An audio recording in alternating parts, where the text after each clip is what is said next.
বিসমিল্লাহির রহমানির রহিম। প্রিয় সাংবাদিক বন্ধুগণ, জমিয়তে উলামা ইসলাম বাংলাদেশের পক্ষ থেকে আপনাদেরকে ধন্যবাদ জানাচ্ছি, অভিনন্দন জানাচ্ছি।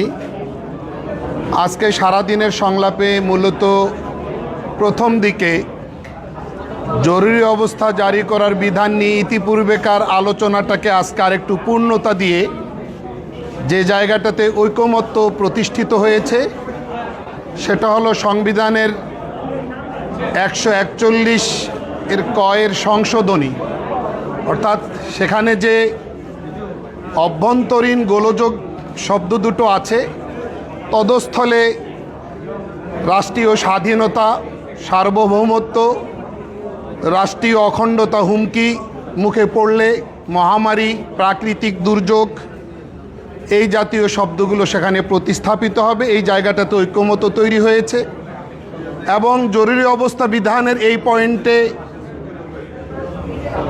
প্রধানমন্ত্রীর প্রতি স্বাক্ষরের পরিবর্তে মন্ত্রিসভার অনুমোদন, এটাকে আমরা সবাই গ্রহণ করেছি। মন্ত্রিসভার অনুমোদন নিতে হবে জরুরি অবস্থা ডিক্লেয়ার করার জন্য। সেই মন্ত্রিসভার বৈঠকে বিরোধী দলীয় নেতা কিংবা বিরোধী দলীয় উপনেতা অবশ্যই যুক্ত থাকবেন, এটি তো ঐকমত্য তৈরি হয়েছে। একই সাথে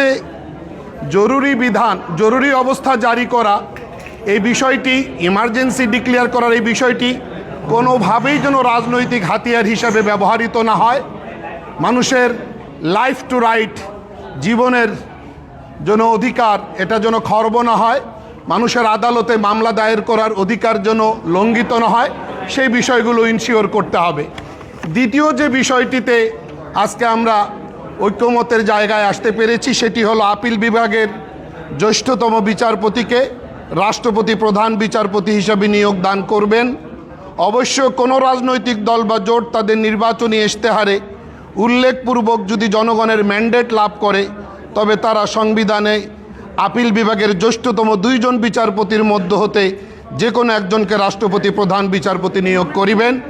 এই জায়গায় শর্ত থাকবে এটা যে কোনো বিচারপতির বিরুদ্ধে অসৎ আচরণ কিংবা দায়িত্ব পালনে অক্ষমতার কোনো অভিযোগের ভিত্তিতে তার বিরুদ্ধে কোনো তদন্ত প্রক্রিয়া যদি চলমান থাকে, তাহলে তিনি কোনোভাবেই উক্ত পদের জন্য বিবেচিত হইবেন না। এইটা শর্তযুক্ত করে আমরা এই জায়গায় একমত হয়েছি যে রাষ্ট্রপতি প্রধান বিচারপতি পদে আপিল বিভাগের জ্যেষ্ঠতম বিচারপতিকে নিযুক্ত করবেন। আর তত্ত্বাবধায়ক সরকারের ব্যাপারে নীতিগতভাবে আমরা সবাই একমত, কিন্তু এটার গঠন প্রক্রিয়া নিয়ে বিস্তর আলোচনা চলছে রাজনৈতিক দলগুলোর মধ্যে।